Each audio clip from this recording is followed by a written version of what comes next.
Chief Joseph of the Nez Perce. Made by the same Great Spirit and living in the same land with our brothers, the Red Men, we consider ourselves as the same family. We wish to live with them as one people and to cherish their interests as our own. Thomas Jefferson. The more we can kill this year, the less will have to be killed the next war. For the more I see of these Indians, the more convinced I am that they will all have to be killed or be maintained as a species of paupers. William Sherman.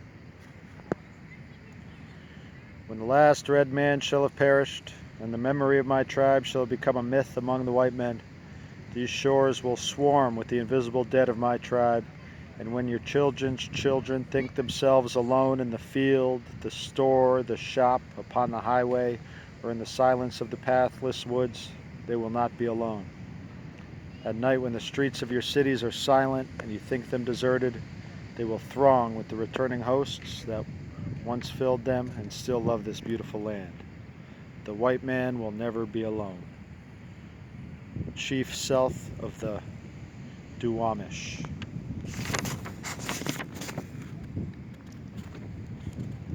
The Nez Perce entered history as the friendly hosts to the explorers Lewis and Clark, and took care of their superfluous possessions when the expedition made the last push to the Pacific. The Nez Perce were a handsome and very vigorous people, but not basically warlike, and in general they refused scalping. They moved about with the offerings of the seasons, digging camas roots, taking salmon at the time of the run, and making long hunts across the Bitterroot Mountains into what is now Montana for buffalo, which had already disappeared from their land by the time of Lewis and Clark. The Nez Perce, however, were not nomadic in the sense of the Plains Indians, and were, for the most part, devoted to their homelands. For old Joseph and his famous son, this being Wallowa in northeastern Oregon.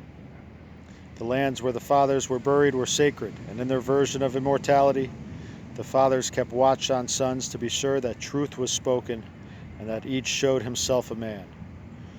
The first treaty of 1855 guaranteed the homeland of each band of the Nez Perce, for the Nez Perce were divided into bands, each with its own organization, and each band being a signatory to the treaty. But after the gold rush of 1860, the seizure of the guaranteed grants of bands in Idaho, the federal government proposed in 1863 a treaty by which a restricted reservation centered at Lapwai in Idaho would include all the Nez Perce. Certain Indians in Idaho, already Christianized to a degree, accepted and signed, but other bands, including that of Joseph, stood on the Treaty of 1855 and refused to sign, and remained on their homelands.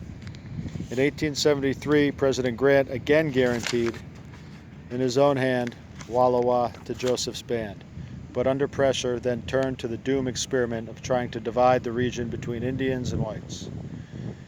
In the end, Joseph's band, the young Joseph now being chief, was ordered to the reservation in the worst season of the year and with little time.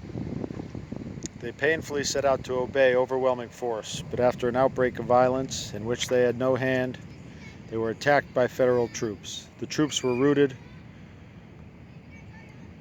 routed with heavy loss, but the war had begun with a shot fired on the white flag of the Indians. This occurred on June 17, 1877. On September 5, 1877, Joseph surrendered to Colonel Miles in eastern Montana.